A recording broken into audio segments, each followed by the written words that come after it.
All right, this is day 2 of Vacation Bible School under construction. Remember the foundational 5?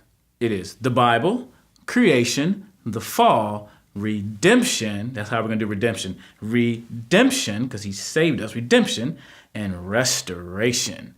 So we'll talk about the rest, but today is day 2, and we're talking about creation. God made everything from nothing. And I know this can be a debatable thing. Some people debate about whether or not that there's a creator God or the fact that we're an accident or there was a big bang. And I love what one author said. He asked a question when people say that there is no God, that there was a big bang and everything came into existence. His question is, were you there? And I believe the historical account that God was there, that God said, let there be. And the idea that we're created with a purpose, because here's the thing, if we're an accident, where do morals and values come from? Where do laws come from? If I don't have a purpose or someone who made me with a purpose, then what is my purpose? So I believe what the Bible says, that God made man in his own image. In the image of God, he made him. Male and female, he created them.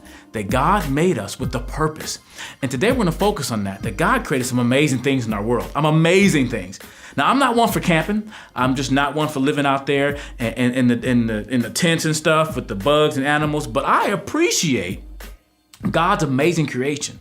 I mean, sometimes I watch the National Geographic Channel, or I see some things and just discover these amazing animals and creatures God made. And the most wonderful creature God made was me. You know, not really, but us. The Bible says that we're fearfully and wonderfully made, and that we are some amazing beings. Our bodies are amazing. Our minds are amazing. And God made us to be ruler over his world. That we are above the animals and the trees, and we should take care of them. We shouldn't abuse them, but we should take care of them. But God did make us in his own image. He made us to represent him on earth. So my worth and value comes from that. And I want to tell the kids, listen, their worth and value does not come from being good at a sport, being good in school. Those things are great, but your value comes from the one who made you, that God made you in his own image.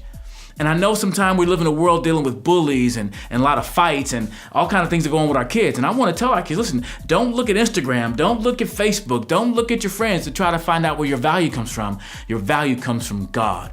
And if anyone says that you're ugly or that there's something wrong with you, you have what's called a special need, or people put you down for whatever reason, listen, they're not talking about you, they're talking about the one who made you. Because God didn't make accidents.